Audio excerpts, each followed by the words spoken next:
अब रामचरितमानस की पंक्तियाँ आप सुनेंगे। बालकांड में कहा गया है, बालकांड का प्रसंग अभी चल रहा है। कहा गया है कि जो बालक कहतो तरि बाता, जो बालक कह तो तरि बाता, सुनहि मुदित मन पितु अरु माता। जो बालक कह तो तरि बाता, नहीं मुदित मन पितु अरु माता। हंसहि क्रूर कुटिल कुविचारी, हंसी क्रूर कुटिल कुविचारी, जे दूषण भूषण धारी, जे प्रदूषण भूषण धारी।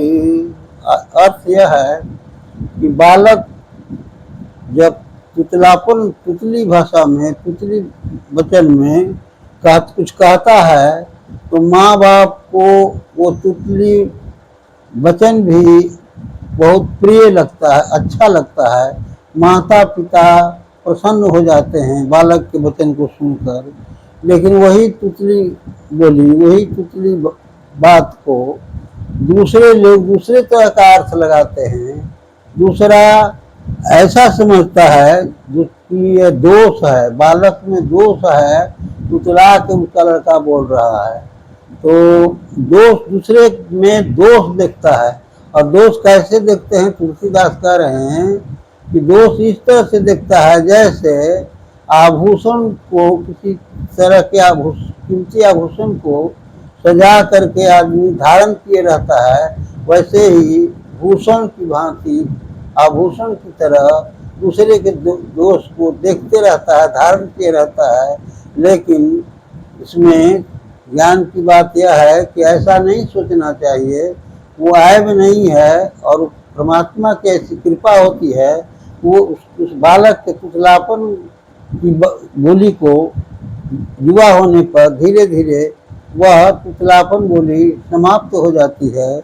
तो यही इसका अर्थ है। कहा गया है कि जो बालक कह तो तरि बाता, सुनहि मुदित मन पितु अरु माता। माँ बाप बहुत प्रसन्न होते हैं, क्यों न प्रसन्न हो?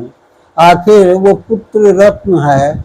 किसी को जब पुत्र की पैदाइश होती है तो काफी प्रसन्नता होती है। इसलिए प्रसन्नता होती है कि पुत्र रत्न माना गया है, वो रत्न के समान है।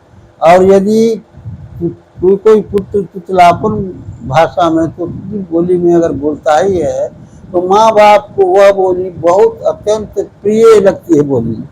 और दूसरे लोग उसको दोष समझते हैं कि उसका लड़का जो तुतला के बोल रहा है, वो समझता है कि ठीक है, भगवान ठीक किए हैं, अमुक व्यक्ति के लड़का तो तुतलापन है। लेकिन ऐसा नहीं सोचना चाहिए। इतना ही कहकर मैं अपनी वाणी को विराम देता हूँ। नमस्कार।